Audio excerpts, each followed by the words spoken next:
Sobre esse assunto, nós vamos conversar agora com a Luciana Dadalto. Ela é advogada, doutora em Ciências da Saúde e bioeticista. Boa tarde, doutora Luciana. É preciso, então, rever essa determinação? O que a senhora defende nesse caso?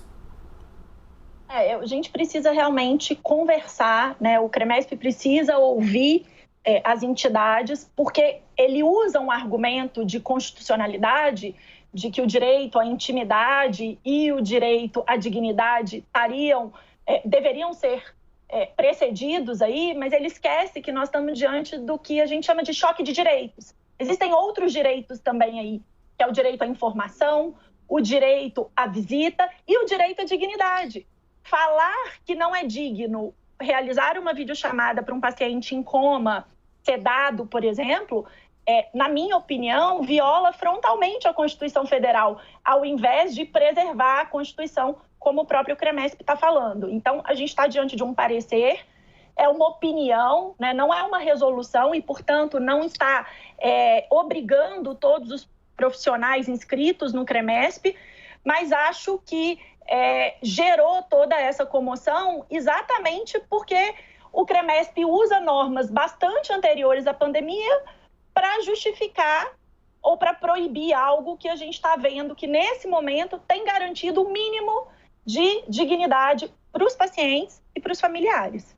Doutora, é um momento de muita angústia para os parentes, inclusive porque mesmo estando em UTI antes da pandemia, ainda era possível, num horário bastante restrito, uma vez por dia, receber um número limitado de pessoas visitando. Muitas vezes a gente ouve relatos de como as pessoas sedadas ou as pessoas em coma têm alguma reação, até de emoção, quando ouvem a voz de uma pessoa querida. Quer dizer, esse momento de tanta angústia, isso não poderia ter sido discutido de uma forma mais ampla antes desse parecer, para que não houvesse nesse momento o impedimento desse contato que é tão importante nessa hora?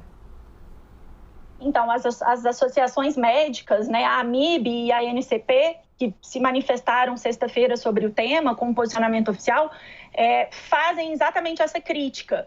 Por que não ter ouvido as organizações médicas que estão, né, das áreas, das especialidades que estão aí na linha de frente, antes de fazer esse parecer? Porque o parecer, inclusive, diz que, no caso dos pacientes sedados e dos pacientes em coma, é impossível a interação com a família. Então, isso não justificaria a quebra do sigilo e a quebra da intimidade. Mas os estudos científicos mostram para a gente que existe, sim, interação e que há benefício importante para o paciente quando ele tem um familiar, seja ao lado dele, seja numa videochamada. A gente precisa entender que, nesse momento de pandemia, no Brasil e no mundo, a videochamada ela vem para substituir aquele acompanhante que o paciente teria direito se nós não estivéssemos na pandemia. Então, foi a forma como a gente encontrou, não só no Brasil, é importante dizer isso, não só no Brasil, mas no mundo inteiro, onde a intimidade e o sigilo também são valores legais e éticos, mas nós entendemos que esses valores precisariam ser flexibilizados diante dessa situação extemporânea que nós estamos vivendo. Eu acho importante a gente pensar que é preciso, sim, regulamentar as visitas, as videochamadas especialmente.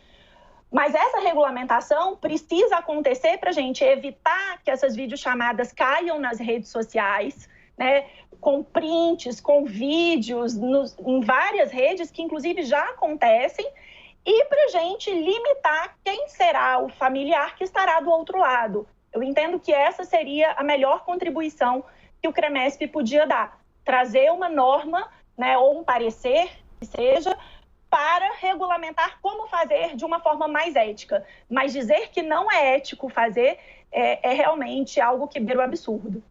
A gente tem situações trazidas aí pela pandemia em que seria fundamental esse contato. Há crianças internadas que não podem estar com os pais, há pessoas idosas, pessoas que sofrem de Alzheimer, pessoas que ficam inquietas, que ficam esperando por uma palavra da família até para ficarem mais calmas. Muito obrigada. Eu agradeço aqui a doutora Luciana Dadalto, advogada, doutora em Ciências da Saúde, bioeticista, trazendo essa discussão aqui para a gente no Visão CNN. Muito obrigada, uma boa tarde.